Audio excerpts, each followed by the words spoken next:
கிட்டையே விட போறேன். நீ பண்ண தப்புக்கு அவர் உனக்கு சாவ விட கொடுமையான தண்டனையை கொடுப்பாரு என்று பிடித்திருந்த விக்டரை கீழே தள்ளிய சர்வா ஷிவானியிடம் சென்றான். அப்போதுதான் அந்த பணிப்பெண்கள் ஷிவானிக்கு முகமெல்லாம் கழுவி அங்கிருந்த நாற்காலியில் அமர வைக்க அவளை தூக்கி தோளில் போட்டுக் கொண்டவன் அங்கிருந்து கிளம்பி வெளியில் வர அந்த கிளப்பின் பாட்டு சத்தம் இன்னும் அவன் காதில் கேட்டது. அப்போது கூட மீண்டும் சிலர் நடனமாடுவதை தொடர்ந்து கொண்டு இருக்க, என்ன மனுஷங்க இவங்க, சுத்தி எவ்வளவு பெரிய கொலை குற்றம் நடந்தாலும் ரியாக்ட் கூட பண்ணாம இப்படி இருக்காங்க என்று எரிச்சலோடு பார்த்துவிட்டு ஷிவானியை தூக்கிக் கொண்டு காருக்கு வந்த சர்வா அவளை பின்னால் சீட்டில் படுக்க வைத்தான். பிறகு தண்ணீரை அவள் முகத்தில் தெளித்து, ஷிவானி கண்ணத்துற என்ன பாரு என்று அவளை எழுப்பினான். கொஞ்சம் கொஞ்சமாக மயக்கம் தெளிந்து கண்களை திறக்க முயன்ற ஷிவானி சில நொடிகள் கழித்து நன்றாக எதிரில் இருக்கும் சர்வாவை பார்த்தாள். எங்கே அவளுக்கு ஏதாவது ஆகி இருக்குமோ என்று பயந்த சர்வாவிற்கும் அப்பொழுதுதான் மனம் நிம்மதியடைந்தது. தான் இருக்கும் இடத்தை சுற்றி பார்த்த ஷிவானியால் சர்வா தன்னை காப்பாற்றிவிட்டான் என்பதை நம்பவே முடியவில்லை. என்ன நடந்திருக்கும் என்று அவளுக்கு முழுதாக தெரியவில்லை என்றாலும் விக்டர் போல ஒருவனை சர்வாவால் எப்படி சமாளித்து தன்னை காப்பாற்ற முடியும் என்ற கேள்வி பிரதானமாக இருந்தது. சர்வா என்னை காப்பாத்திட்டானா? அதுவும் அவ்வளோ பெரிய ரவுடி கிட்டேருந்து எப்படி என்னதான் சண்டை போட முடியும்னாலும் விக்டர் கூட சண்டை போட்டு ஜெயிக்க முடியுமா என்று பல கேள்விகள் அவள் மனதிற்குள் வட்டமடித்தது. கூடவே அப்படின்னா சர்வா பவர்ஃபுல்லான ஆளா இருப்பானா? என்னோட சந்தேகம் எல்லாமே சரிதான். இவ்வளோ பெரிய ஆள் எதுக்காக ஒண்ணுமே இல்லாதவன் மாதிரி வேதிகா வீட்டில் அவமானப்பட்டு வாழணும்? எதுக்காக இந்த ரெட்ட வேஷம்? யார் இவன் என்று ஏதேதோ சிந்தித்துக் கொண்டே இருந்தவளுக்கு மீண்டும் மயக்கம் வந்துவிட அப்படியே சரிந்து விழுந்தாள். அவள் உட்கொண்டிருந்த போதை மாத்திரையின் வீரியம் இன்னும் கூட குறைந்திருக்கவில்லை. அதனாலேயே யோசிக்க யோசிக்க அவளுக்கு மயக்கம் வந்துவிட்டது. ஏய், என்னாச்சு? என்ன பாரு ஷிவானி என்று சர்வா அவளை மீண்டும் எழுப்ப முயற்சிக்க அவள் கண்களை திறக்கவே இல்லை. என்ன, இவன் மறுபடியும் மயங்கிட்டா என்று யோசித்த சர்வா மணியை பார்க்க 11 ஆகியிருந்தது. வீட்டுக்கு போலாமா? இந்த வேதிகா வேற இன்னும் கால் பண்ணவே இல்லை. பிரவீன் கூட இன்னும் வெளியில சுத்திட்டு இருக்காளோ என்று ஏதேதோ யோசித்து சர்வா ஷிவானியை காருக்குள் படுக்க வைத்துவிட்டு வெளியில் நடக்க ஆரம்பித்தான். அவன் மனதிற்குள்ளும் பல சிந்தனைகள். நான் எதுக்காக ஷிவானிய என்னோட கேர்ள் ஃப்ரெண்டுன்னு சொன்னேன்? அவங்க தான் ஏற்கனவே என்னை பார்த்து பயந்திருந்தாங்களே, அவங்கள மிரட்ட நான் ஏன் அப்படி சொல்லணும்?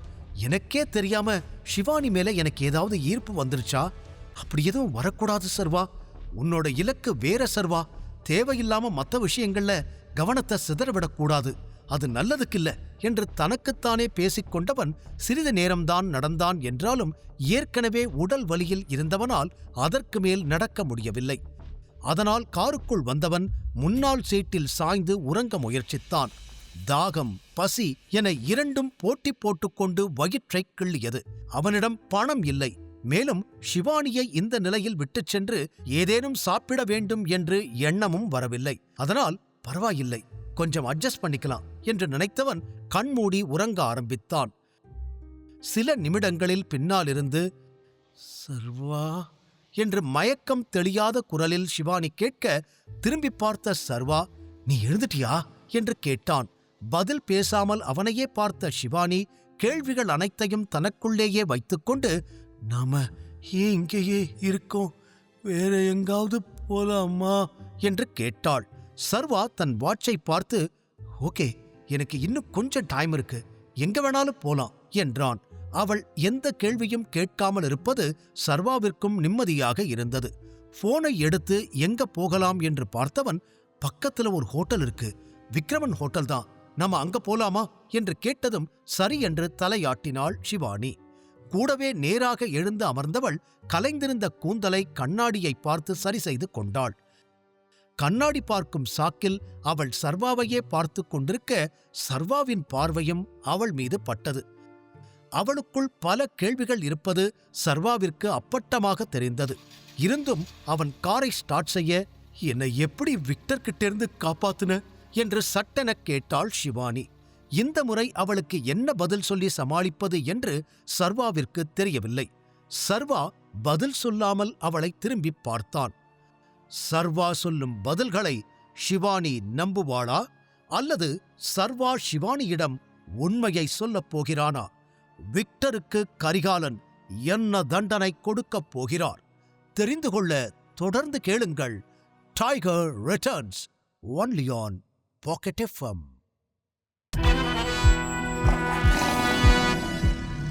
என்ன விக்டர் கிட்ட இருந்து எப்படி காப்பாத்துனீங்க என்று கேட்டாள் ஷிவானி.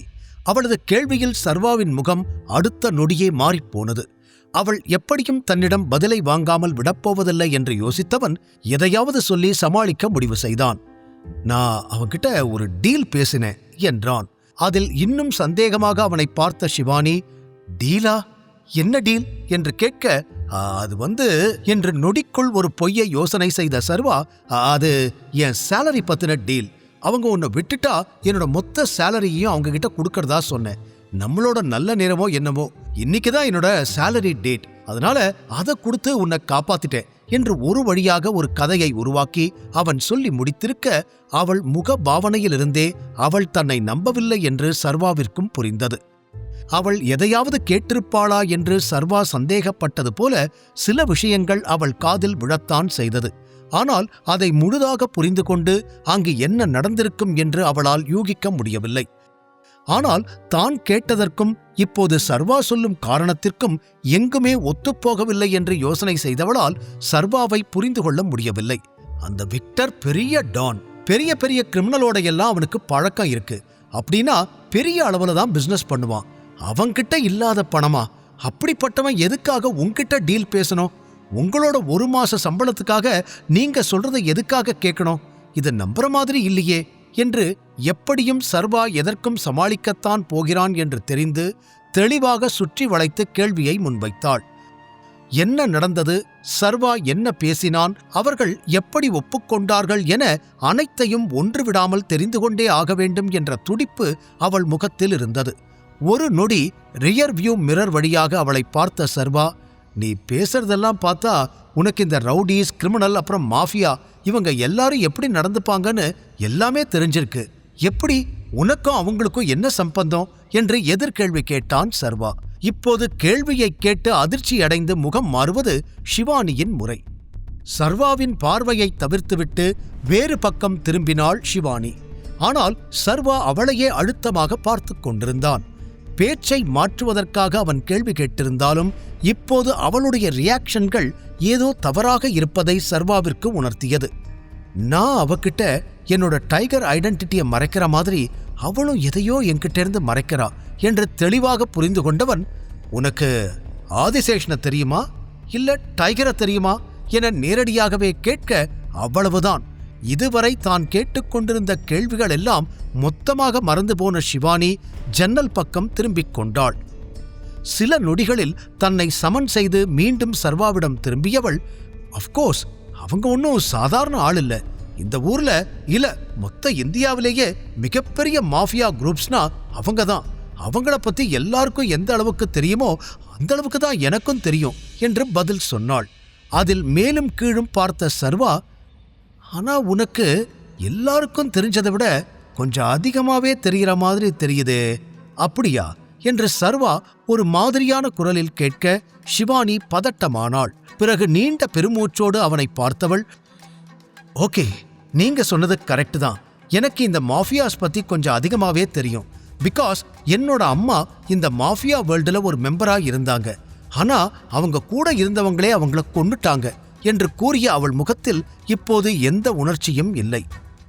புருவங்களை சுருக்கிய சர்வா, கூட இருந்தவங்களேவா? எதுக்காக? எப்படி என்று கேட்டான். எனக்கு எதுவும் தெரியாது. அப்ப நான் ரொம்ப சின்ன பொண்ணு. என் அம்மா இறந்து ஒரு 18 இயர்ஸ் இருக்கும் என்று அவள் சொன்னதும் சர்வாவின் எண்ணங்களும் 18 வருடங்களுக்கு முன்னால் சென்றது. அதே வருடத்தில்தானே அவனது அப்பாவும் இறந்தார். இது சாதாரண கோயின்சிடன்ஸா இல்லை இதற்குள் வேறு ஏதேனும் காரணம் இருக்குமா என்று யோசனை செய்தவன் ஷிவானியிடம் அவள் அம்மா இறந்த தேதியை கேட்க முற்பட்டான். ஆனால் சோர்ந்து போயிருந்த அவள் முகத்தை பார்த்தவனால் அதற்கு மேல் அந்த கேள்வியை கேட்க முடியவில்லை. தேவையில்லாம பேசி அவளை கஷ்டப்படுத்தக்கூடாது, இவகிட்ட பொறுமையா விசாரிக்கலாம் என்று நினைத்தவன் காரை திருப்பி சிறிது நேரத்திலேயே விக்ரமன் ஹோட்டல் முன்னால் நிறுத்தினான். அந்த ஹோட்டலை பார்த்ததும் ஷிவானியின் முகம் லேசாக மலர்ந்தது. காரை விட்டு இறங்கி அந்த இடத்தை சுற்றி பார்த்தவள், நீங்க எனக்காக நிறைய பண்ணிட்டீங்க, அதனால இந்த பில்லை நானே பே பண்ணிடுறேன் என்று உடனடியாக சர்வாவிடம் கூறினாள். சர்வாவும் எதுவும் சொல்லாமல் தலையாட்ட இருவரும் அந்த ஹோட்டல் உள்ளே நுழைந்தனர். டேபிளில் அமர்ந்து இருவரும் தேவையானதை ஆர்டர் செய்துவிட்டு சாப்பிட்டபடியே பேச ஆரம்பித்தனர். மறந்துவிட்ட கேள்விகளை இருவருமே தொடரவில்லை. பேச்சில் மூழ்கியிருந்த சர்வா நேரம் போனதையே கவனிக்கவில்லை. திடீரென அவன் போன் அடித்து பேச்சை நிறுத்தியதில்தான் நிகழ்வுக்கு வந்தவன் போனை பார்க்க வேதிகாதான் அழைத்திருந்தாள். மணி என்ன என்று பார்த்து கொண்டே அழைப்பை ஏற்று, ஹலோ சொல்லு வேதிகா என்றான். எங்க இருக்க என்று அவள் கேட்க, நான் விக்ரமன் சாரோட ஹோட்டல்ல இருக்கேன். நீ அங்கதான் இருப்பேன்னு எனக்கு தெரியும். நீ வேற எங்க போயிட போற? வெளியில வா, நான் உனக்காக தான் வெயிட் பண்ணிக்கிட்டு இருக்கேன் என்று சலிப்பான குரலில் சொன்னாள் வேதிகா. அவள் சொன்னதை கேட்டுக்கொண்டே எதிரே இருந்த ஷிவானியை நிமிர்ந்து பார்த்தான் சர்வா. இருவரையும் ஒன்றாக இந்த நேரத்தில் பார்த்தால் அதற்கு வேதிகா எப்படி ரியாக்ட் செய்வாள் என்பதை அவனால் யோசிக்கவே முடியவில்லை. இருந்தும் ஓகே நான் வரேன் என்று கூறி அழைப்பை துண்டித்துவிட்டு மீண்டும் ஷிவானி பக்கம் திரும்ப அவளும் அவனைத்தான் பார்த்து கொண்டிருந்தாள். என்னாச்சு சர்வா?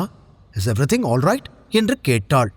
எஸ் எஸ், வேதிகா வெளியில வெயிட் பண்ணிக்கிட்டு இருக்கா, நம்ம கிளம்பலாம் என்று சர்வா கூறியதும் லேசாக சிரித்த ஷிவானி, கிளம்பலாம், ஆனா தனித்தனியா இல்ல, நாம 2 பேரும் ஒன்னா தான் வெளியில போக போறோம் என்று கூறியதும் ஆச்சரியத்தோடு அவளை பார்த்தவன், இல்ல அது சரியா வராது, ஏற்கனவே நம்ம 2 பேரும் ஒன்னா இருக்கிறத பார்த்து பெரிய பிரச்சனை பண்ணிட்டா, மறுபடியும் அவ முன்னாடி சேர்ந்து போனோம், அவ்வளவுதான், பார்வையாலேயே நம்ம 2 பேரையும் எரிச்சு சாம்பல் ஆக்கிடுவா என்று சர்வா சொல்ல, அதை கேட்டு ஷிவானி சிரித்துவிட்டு, அவ எதுக்கு கோபப்பட போறா? முழு கதையையும் கேட்டு மகிழ பாக்கெட் FM ஆப்பை டவுன்லோட் செய்யுங்கள். லிங்க் டிஸ்கிரிப்ஷனில் கொடுக்கப்பட்டுள்ளது.